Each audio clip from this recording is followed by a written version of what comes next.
کیا بات اس مہینے کی. بسم اللہ الرحمن الرحیم. رب اشرح لی صدری ویسر لی امری واحلل عقدۃ من لسانی یفقہوا قولی. الحمد للہ وحدہ والصلاة والسلام علی من لا نبی بعدہ وعلی آلہ واصحابہ الذین اوفوا عہدہ. اما بعد فاعوذ باللہ من الشیطان الرجیم. بسم اللہ الرحمن الرحیم. لیلۃ القدر خیر من الف شہر. صدق اللہ العظیم وصدق رسولہ النبی الکریم الامین. ان اللہ وملائکتہ یصلون علی النبی یا ایھا الذین آمنوا صلوا علیہ وسلموا تسلیما. الصلاۃ والسلام علیک یا سیدی یا رسول اللہ وعلی آلک واصحابک یا حبیب اللہ. مولاي صلی وسلم دائما ابدا علی حبیبک خیر الخلق کلہم. معزز ناظرین، رب ذوالجلال کے فضل اور توفیق سے ماہ رمضان المبارک کے آخری عشرے میں ہم اپنے پروگرام فضائل رمضان میں اس وقت موجود ہیں. آج ہماری گفتگو کا موضوع ہے لیلۃ القدر کی پہچان. میری دعا ہے رب ذوالجلال ہم سب کو قرآن و سنت کا فہم عطا فرمائے اور قرآن و سنت کے ابلاغ و تبلیغ اور اس پر عمل کی توفیق عطا فرمائے. قرآن مجید برہان رشید میں رب ذوالجلال نے لیلۃ القدر کی عظمت کو بیان کرتے ہوئے یہ فرمایا لیلۃ القدر خیر من الف شہر. لیلۃ القدر 1000 مہینے سے بہتر ہے. اس کی عظمت کا یہ بیان واضح کر رہا ہے کہ ایک طرف ایک شخص 1000 مہینے عبادت کرے اور دوسری طرف صرف ایک رات لیلۃ القدر کی بندگی کر لے تو یہ ایک رات کی عبادت اس 1000 مہینے کی عبادت پر فوقیت رکھے گی. اس واسطے یہاں یہ سوال ابھرتا ہے کہ پھر لیلۃ القدر معین ہونی چاہیے، سب کو پتہ ہو. اس کی عدم تعین کی حکمتیں تو بعد والے لیکچرز میں آ رہی ہیں، لیکن آج کے اس درس میں ہم اس بات کو لیں گے کہ اس کی علامات اور نشانیاں کیا ہیں اور زیادہ چانسز کس رات کے بارے میں ہیں جس کو لیلۃ القدر کہا جا رہا ہے. اس سلسلہ میں رسول اللہ صلی اللہ علیہ وسلم کا یہ فرمان حضرت سید عائشہ صدیقہ رضی اللہ تعالی عنہا روایت کرتی ہیں کہ آپ صلی اللہ علیہ وسلم نے فرمایا تحروا لیلۃ القدر فی الوتر من العشر الاواخر من رمضان، کہ رمضان المبارک کے آخری عشرے کے اندر جو وطر راتیں ہیں ان راتوں کے اندر تم لیلۃ القدر کو تلاش کرو. آخری عشرہ ہو اور پھر آخری عشرے کی وطر راتیں ہوں، ان میں 21، 23، 25، 27، 29 ان کے اندر رسول اللہ صلی اللہ علیہ وسلم نے لیلۃ القدر کو تلاش کرنے کا حکم دیا. ایسے ہی سید عالم نور مجسم شفیع معظم صلی اللہ علیہ وسلم سے دیگر احادیث میں موجود ہے کہ نبی اکرم صلی اللہ علیہ وسلم فرمانے لگے قد اریت هذه اللیلہ ثم انسیتها، مجھے یہ رات دکھائی گئی اور پھر مجھے بھلا دی گئی. وقد رأیتنی اسجد فی ماء وطین من صبیحتها، میں نے اپنے آپ کو دیکھا کہ میں کیچڑ میں سجدہ کر رہا تھا اس رات کی صبح میں. فالتمسوها فی العشر الاواخر، آخری 10 دنوں میں اس کو تلاش کرو. والتمسوها فی کل وتر، اور ہر وتر میں اس کو تلاش کرو. راوی کہتے ہیں کہ اس رات کو بارش ہو گئی اور مسجد کی چھت چونکہ پتوں کی تھی وہ ٹپک رہی تھی. فباصورت عینا یا رسول اللہ صلی اللہ علیہ وسلم، میری آنکھوں نے نبی اکرم صلی اللہ علیہ وسلم کو اس حالت میں دیکھا. وعلی جبہتی اثر الماء والتین، آپ کی پیشانی پر کیچڑ کے اثرات نظر آ رہے تھے، یعنی پیشانی پہ کیچڑ لگا ہوا دکھائی دے رہا تھا. یہاں سے ایک علامت اس کی محسوس ہوئی کہ اس رات میں بارش، معمولی بوندا باندی اس کا ہونا یہ بھی لیلۃ القدر کی علامات میں سے ایک علامت ہے.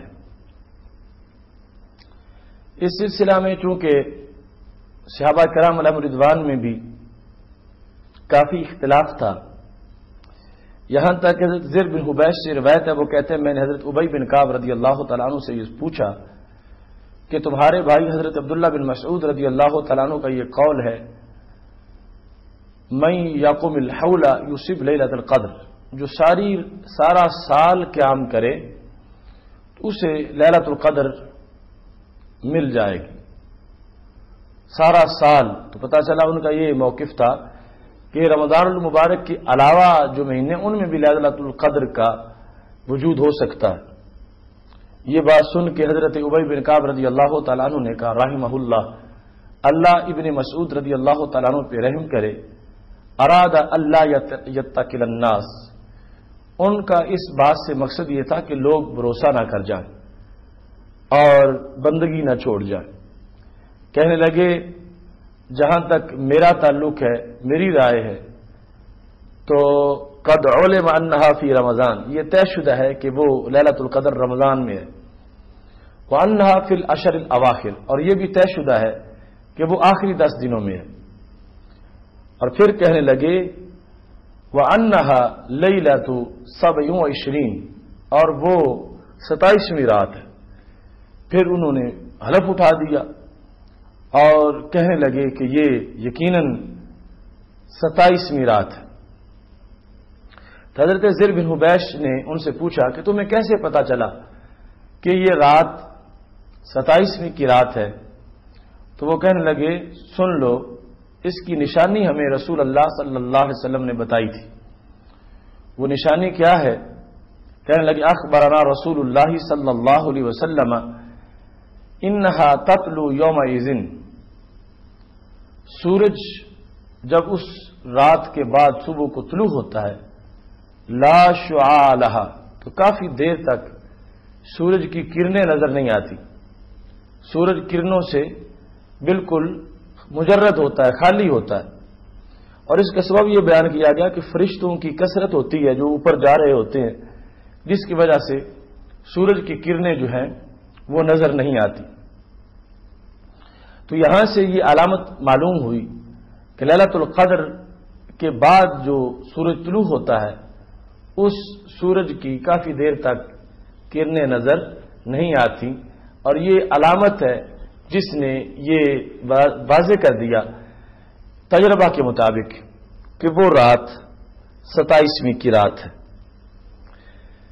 سید عالم نور مجسم شفیع معظم صلی اللہ علیہ وسلم نے حکمتوں کے پیش نظر اس کی تعیین نہیں کی. علامات سے جس طرح کہ حضرت ابی بن کعب رضی اللہ تعالی عنہ نے یہ بیان کیا، ایسے ہی دیگر بھی بہت سے بزرگ ایسے ہیں جو کہ یہ بیان کرتے ہیں کہ یہ رات 27ویں کی رات ہے. اس سلسلہ میں یہ اقوال موجود ہیں کہ قرآن مجید برہان رشید کی جو سورہ ہے سورہ قدر، اس میں پوری سورت کے کلمات کی جو تعداد ہے وہ 30 ہے. جس طرح رمضان المبارک کے دن 30 ہیں، ایسے ہی سورہ کے کلمات بھی 30 ہیں. ان 30 کو اگر دیکھا جائے تو 27ویں نمبر پر جو کلمہ ہے وہ ہے ہیا حتی مطلع الفجر.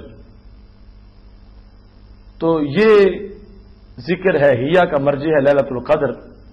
تو اس سورت کے اندر یہ لفظ 27ویں نمبر پر چونکہ آیا ہے، اس بنیاد پر یہ مانا گیا، قرینہ ہے، یعنی ایک اشارہ ہے، یہ کوئی قطعی بات تو نہیں ہے کہ پتہ چلا کہ وہ رات پھر 27ویں رمضان کی رات ہے. دوسری طرف سے بھی کچھ اشارات ایسے ملتے ہیں کہ اس سورہ کے اندر اگر دیکھیں تو لیلۃ القدر کے حروف جو ہیں وہ 9 ہیں. لیلۃ القدر میں لام یہ لام تا الف لام قاف دال رے یہ 9 حروف ہیں. اور یہ لیلۃ القدر کے جو الفاظ ہیں سورہ قدر میں ان کا 3 بار استعمال ہوا ہے. پہلے نمبر پر انا انزلناہ فی لیلۃ القدر، پھر وما ادراک ما لیلۃ القدر، اور پھر لیلۃ القدر خیر من الف شہر. تو مجموعی طور پر لیلۃ القدر کے 9 حروف ہیں اور قرآن مجید برہان رشید میں 3 مقامات پر اس کا استعمال کیا گیا ہے. تو پتہ چلا 3 کو 9 کے ساتھ اگر ضرب دی جائے تو پھر بھی 27 کا عدد جو ہے وہ حاصل ہوتا ہے. تو اس سے معلوم ہوا کہ لیلۃ القدر جو ہے اس کے بارے میں قرائن یہی ہیں کہ وہ رات 27ویں کی رات ہے. قرآن مجید برہان رشید میں لیلۃ القدر کا بیان جس انداز میں موجود ہے اس کی وضاحت بعد والے دروس کے اندر آ رہی ہے. بہرحال اس میں ایک علامت جو ہے وہ ہے سورج کا صبح طلوع ہونا اور کرنیں ساتھ نہ ہوں، پھر رات کو کچھ بوندا باندی کا ہو جانا، اور پھر یہ ہے کہ اس رات جو ہے وہ کتوں کی آوازیں سنائی نہیں دیتی اور رب ذوالجلال کی خاص رحمتوں کا اپنے بندوں پہ نزول ہوتا ہے. یہ وہ عظیم رات ہے جس کے بارے میں یعنی قدر کی رات جو کہ تاک راتوں کے اندر جس کو تلاش کرنے کا حکم دیا گیا کہ اس رات میں فرمایا رسول اللہ صلی اللہ علیہ وسلم نے من قام لیلۃ القدر ایمانا واحتسابا غفر له ما تقدم من ذنبه، کہ جس شخص نے لیلۃ القدر میں قیام کیا طلب ثواب کے لیے تو اس کے پہلے گناہوں کو بخش دیا جائے گا. یعنی ایک رات اتنی عظیم رات ہے کہ جس کے اندر اگر ایک انسان بندگی کرتا ہے تو خالق کائنات جل جلالہ ایک رات میں اس کے قیام کی وجہ سے اس کو اتنا اجر و ثواب عطا فرماتا ہے کہ رب ذوالجلال اس کے پہلے تمام گناہوں کو معاف فرما دیتا ہے. لیلۃ القدر کی شناخت کے سلسلہ میں جتنے بھی یہ اقوال اور علامات کا ذکر کیا گیا یہ محض ایک ظن و تخمین ہے. حقیقت میں کئی حکمتوں کے پیش نظر اس کو مخفی رکھا گیا اور اس کے وجود کے لحاظ سے رسول اللہ صلی اللہ علیہ وسلم کی جو احادیث ہیں ان میں بھی مضمون بالکل جدا جدا ملتا ہے. اس سلسلہ میں حضرت عبداللہ بن عمر رضی اللہ تعالیٰ عنہ سے مروی ہے، وہ کہتے ہیں سئل رسول اللہ صلی اللہ علیہ وسلم عن لیلۃ القدر، رسول اللہ صلی اللہ علیہ وسلم سے لیلۃ القدر کے بارے میں سوال کیا گیا تو آپ نے فرمایا ہیا فی کل رمضان، لیلۃ القدر پورے رمضان میں موجود ہے. اس لحاظ سے تو اول سے لے کر آخر تک ہر رات جو ہے اس کے اندر لیلۃ القدر کے پائے جانے کا امکان ہے. جس طرح عبداللہ بن مسعود رضی اللہ تعالیٰ عنہ کا قول جو ہے وہ پورے سال کے بارے میں ہے، تو حضرت عبداللہ بن مسعود کے اس قول سے سوا عبداللہ بن عمر رضی اللہ تعالیٰ عنہ جو کچھ رسول اللہ صلی اللہ علیہ وسلم سے روایت کرتے ہیں اس میں اس کے پورے رمضان کے اندر ہونے کا تذکرہ ملا. ایسے ہی وہ حدیث شریف کہ جس میں نبی اکرم صلی اللہ علیہ وسلم نے یہ فرمایا، حضرت عبادہ بن صامت رضی اللہ تعالیٰ عنہ روایت کرتے ہیں، کہتے ہیں خرج النبی صلی اللہ علیہ وسلم لیخبرنا بلیلۃ القدر. نبی علیہ الصلوۃ والسلام ہمیں لیلۃ القدر کے بارے میں بتانے کے لیے باہر تشریف لائے. فطلح رجلان من المسلمین، تو مسلمانوں میں سے دو آدمی جو ہیں وہ آپس میں جھگڑ پڑے. تو رسول اللہ صلی اللہ علیہ وسلم نے فرمایا خرجت لاخبرکم بلیلۃ القدر، میں تمہیں لیلۃ القدر کے بتانے کے لیے نکلا تھا، لیکن تمہارے اس جھگڑے کی وجہ سے اس کی تعین کو اٹھا دیا گیا. اگلا جملہ رسول اللہ صلی اللہ علیہ وسلم نے بولا عسیٰ ان یکون خیرا لکم، ہو سکتا ہے کہ یہ جھگڑا تمہارے لیے بہتر ہو جائے. مطلب کیا ہے؟ ہو سکتا ہے کہ جھگڑے کی وجہ سے جو عدم تعین ہے لیلۃ القدر کو جو معین نہیں کیا گیا یہ تمہارے لیے بہتر ہو.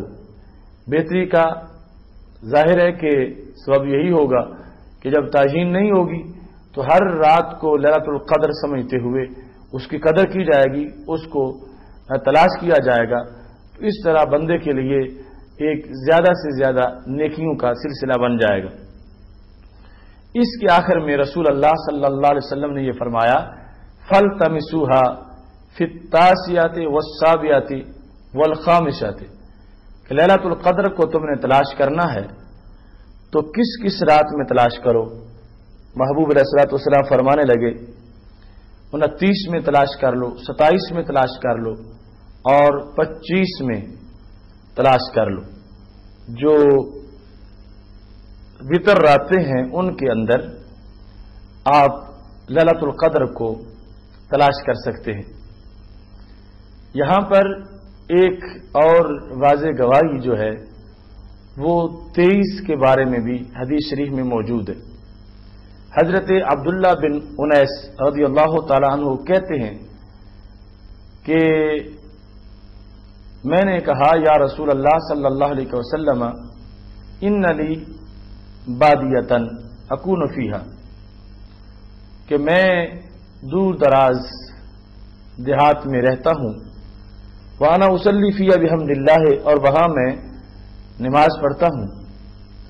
فمرنی بلیلۃ، آپ مجھے ایک معین رات کے بارے میں بتا دیں کہ اس رات کو میں آ جاؤں الی ھذا المسجد، اس مسجد میں یعنی مسجد نبوی شریف کے اندر اس معین رات میں آ جاؤں اور یہاں آ کر بندگی کروں. تو وہ کون سی رات ہے کہ جو رات آپ میرے لیے معین کرتے ہیں کہ اس رات کو بطور خاص میں گھر سے چلوں اور یہاں پر آ کے بندگی کروں.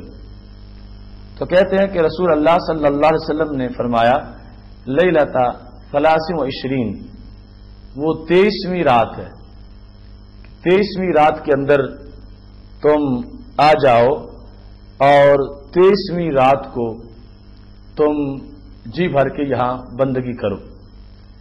حضرت عبداللہ بن انیس رضی اللہ تعالی عنہ کے بیٹے سے یہ پوچھا گیا کیف کان ابو کا یصنع، یہ بتاؤ کہ تمہارے والد صاحب کا اس بارے میں پھر معمول کیا تھا، وہ کس طرح آتے تھے، کس وقت جاتے تھے. 23 رمضان المبارک کو دور دراز سے چل کے مسجد نبوی شریف میں پہنچتے تھے. تو کہنے لگے کہ کان یدخل المسجد اذا صلی العصر، کہ جب نماز عصر وہ پڑھ لیتے تھے تو پھر مسجد میں داخل ہو جاتے تھے. فلا یخرج منہ لحاجۃ، وہ کسی حاجت کے لیے بھی پھر باہر نہیں نکلتے تھے. حتی یصلی الصبح، یہاں تک کہ صبح کی نماز پڑھتے تھے. فاذا صلی الصبح، جس وقت صبح کی نماز پڑھ لیتے تھے، وجد دابتہ علی باب المسجد، تو مسجد کے دروازے پر اپنا جانور وہ پاتے تھے. فجلس علیہا، فلاحقہ ببادیہ تھی، اس پہ بیٹھ جاتے تھے اور اپنے دیہات کے اندر چلے جاتے تھے. تو یہاں پر اس بات کی طرف اشارہ ہے کہ وہ رات جس کو قدر کی رات کہا گیا وہ شاید 23ویں رات ہے. اس طرح مختلف روایات ہیں اور مختلف ان کے الفاظ ہیں، لیکن جو قرائن سے پتہ چلتا ہے اور واضح طور پر جس طرح کہ حضرت ابی بن کعب رضی اللہ تعالی عنہ نے یہ قسم اٹھا کے کہہ دیا کہ وہ 27ویں رات ہے، قرائن بھی زیادہ طور پر اسی رات کی طرف جاتے ہیں کہ اس رات کو خالق کائنات جل جلالہ نے امت کے لیے بہترین رات قرار دیا ہے. یہاں پر کچھ لوگ یہ بھی سوال کرتے ہیں کہ 27ویں رات وہ دنیا میں مختلف ممالک میں مختلف ہوتی ہے. کہیں ہم سے پہلے ایک دن 27ویں رات گزر گئی یا 2 دن پہلے اور اس کے بعد ہماری 27ویں رات آ گئی، تو کیا اس لحاظ سے لیلۃ القدر متعدد ہو سکتی ہے؟ تو اس کا جواب یہ ہے کہ یہ ضروری نہیں کہ پورے روئے زمین پر ایک ہی دن لیلۃ القدر ہو. لیلۃ القدر روئے زمین پر جدا جدا دنوں میں بھی ہو سکتی ہے. اس پر واضح دلیل یہ ہے کہ لیلۃ القدر کے علاوہ نماز پنجگانہ کا بھی ہمارے سامنے ہے. تو نماز پنجگانہ میں بھی اللہ تعالیٰ کے فرشتوں کا نزول ہوتا ہے اور ان کی ڈیوٹیاں ہیں، اور اس کے سوا بہت سے امور جو ہیں وہ نماز پنجگانہ کے لحاظ سے امت کے اندر رائج ہیں. تو ایک ٹائم میں ایک ملک میں زور پڑی جا رہی ہے، اس وقت دوسرے ملک میں زور نہیں پڑی جا رہی. ایک ملک میں ایک وقت فجر ہو چکی ہے، دوسرے میں فجر نہیں ہو چکی، حالانکہ نماز فجر میں اور نماز عصر کے اندر فرشتوں کا تبادلہ ہوتا ہے، فرشتے آتے ہیں. تو اس سے پتہ چلا کہ پھر فرشتوں کے آنے جانے کا نظام بھی اس ملک کے وقت کے لحاظ سے ہے، علیحدہ علیحدہ نہیں ہے. تو جس طرح ایک ملک میں ایک وقت زور ہے اور اسی وقت دوسرے ملک میں زور نہیں ہے، اور اس کی وجہ سے کوئی خرابی لازم نہیں آتی، تو اس لیے یہ جائز ہے کہ ایک ہی وقت میں ایک ملک کے اندر لیلۃ القدر ہو اور بھئی دوسرے ملک میں اس وقت لیلۃ القدر نہ ہو، ان کے لیے لیلۃ القدر اس کے بعد میں ہو. تو اس سے کسی طرح کا کوئی وہم اور کوئی خرابی لازم نہیں آتی. تو ان امور کی روشنی میں اصل معاملہ جو ہے وہ یہی ہے کہ وقت کی قدر کو پہچاننا، یہی لیلۃ القدر کو پہچاننا ہے. ہر شخص جو وقت کی قدر کو پہچانتا ہے اس کے لیے ہر رات ہی لیلۃ القدر بن جاتی ہے، اور جو شخص وقت کی قدر کو نہیں پہچانتا اس کے لیے پھر لیلۃ القدر کی فضیلتوں کو پانا بڑا مشکل ہو جاتا ہے. رسول اللہ صلی اللہ علیہ وسلم سے جس وقت سیدہ عائشہ صدیقہ رضی اللہ تعالی عنہا نے پوچھا، یا رسول اللہ صلی اللہ علیہ وسلم، اگر مجھے پتہ چل جائے کہ فلاں رات لیلۃ القدر ہے تو میں اس کے اندر کیا پڑھوں، وظیفہ بتا دو تاکہ اس قدر کی رات کی قدر میں کر سکوں اور مجھے اس سے زیادہ فائدہ میسر ہو. جس وقت سید عائشہ صدیقہ رضی اللہ تعالی عنہا نے رسول اللہ صلی اللہ علیہ وسلم سے یہ سوال کیا تو ہمارے آقا صلی اللہ علیہ وسلم نے یہ کہا، تم یہ کہو اللہم انک عفو تحب العفو فاعف عنی، اے اللہ تو عفو ہے، مبالغہ کا صیغہ یعنی بہت زیادہ معاف کرنے والا ہے، اور پھر تجھے عفو پسند بھی ہے، یعنی تجھے یہ پسند ہے کہ بندے بندوں کو معاف کر دیں آپس کے حقوق، تو خود بھی بہت زیادہ معاف کرنے والا ہے، اور تجھے بندوں کے اندر بھی ایسا عمل پسند ہے کہ بندے ایک دوسرے کو معاف کر دیں، فاعف عنی، تو پھر اے اللہ مجھے معاف کر دیں۔ تو یہ بہترین دعا ہے جو لیلۃ القدر کے اندر جس کا بار بار ورد ہونا چاہیے۔ اس کے آغاز میں رحمت عزتی کے حصول کے لیے بڑا بہترین طریقہ موجود ہے کہ اے اللہ تو عفو ہے اور عفو سے محبت کرتا ہے۔ تو یہ دونوں تقاضے ہیں اس بات کے کہ مجھے تو معاف کر دے۔ تو پھر بندہ جس وقت اس انداز میں دعا مانگتا ہے، امید ہے کہ خالق کائنات جل جلالہ اس بندے کو معاف کر دے اور اس کے گناہوں کو بالکل ختم کر دے۔ میری دعا ہے رب ذوالجلال ہم سب کو قدر کی رات پا کر اپنے گناہ بخشوانے کی توفیق عطا فرمائے۔ وآخر دعوانا ان الحمدللہ رب العالمین۔ جو اٹھا دل کے مانگ نور آیا، جو اٹھا دل کے مانگ نور آیا، وہاں کیا بات اس مہینے کی، وہاں کیا بات اس مہینے کی۔